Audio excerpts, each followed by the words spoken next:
And now I have the awesome task to preach to the rest of you. The rest, those who are left over from that word. God has a word for you. In the book of Acts, chapter 27. And certainly I want to honor our diocesan bishop, Bishop Neelan Guthrie. Thank God for him. Acts chapter 27, verse 29. We're going to have to skip a little time. It's very limited. Verse 29. Then fearing lest we should have fallen upon rocks, they cast forth anchors out of the stern and wished for the day. And as the shipmen were about to flee out of the ship, when they had let down the boat into the sea, under color as though they would have cast anchors out of the foreship, Paul said to the centurion and to the soldiers, "Except these abide in the ship, ye cannot be saved." Then the soldiers cut off the ropes of the boat and let her fall off. Verse number 42. And the soldiers' counsel was to kill the prisoners, lest any of them should swim out and escape. But the centurion, willing to save Paul, kept them from their purpose, and commanded that they which could swim should cast themselves first into the sea and get to land, and the rest, some on boards, some on broken pieces of the ship. So it came to pass that they escaped all safe to land.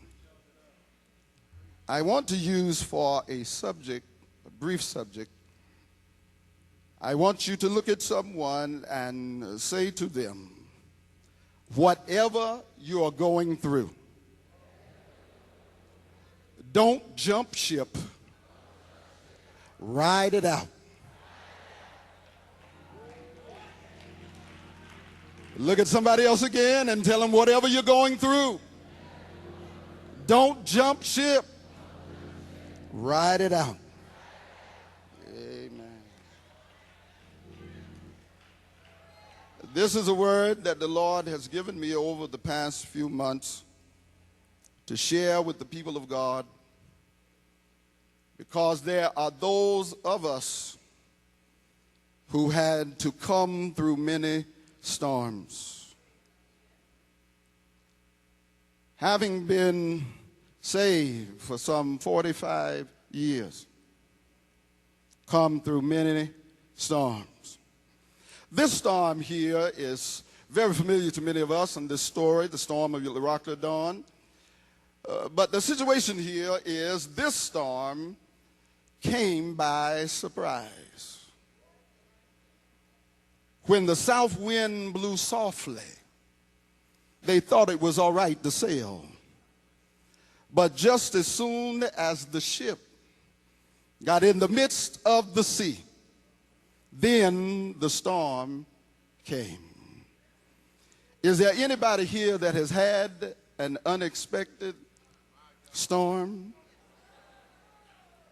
It looked like everything was all right. But out of nowhere,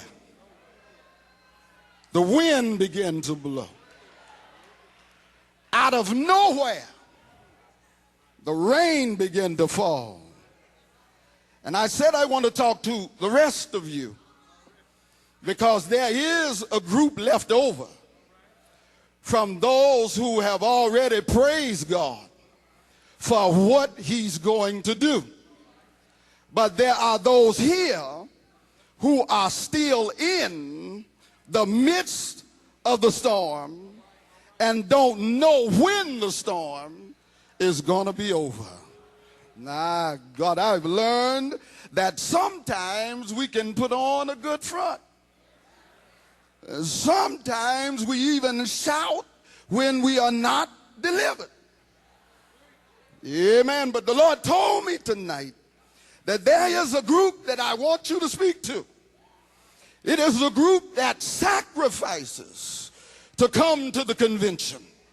It is those who must dip into important savings to come to the convention. It is those who, when they get in their hotel room, they have to budget their money. I know somebody here know what I'm talking about. Sitting on the bed, counting and finding out how I'm going to make it through tomorrow. It's a storm, y'all. And as you're in the midst of these decisions, you still have problems back home. But you made it up in your mind. If I can just get to the convention, I'll get a word that'll help me through this storm. And the storm just keeps on raging. No matter how much you pray, no matter how much you call on God, you've given your money, but the storm just keeps on coming. You're fasting and praying, but the storm just keeps on coming. Do I have a witness in here? But there are some folk that can tell you that they rode the storm out. And if you hang in here long enough, God has a way of working things out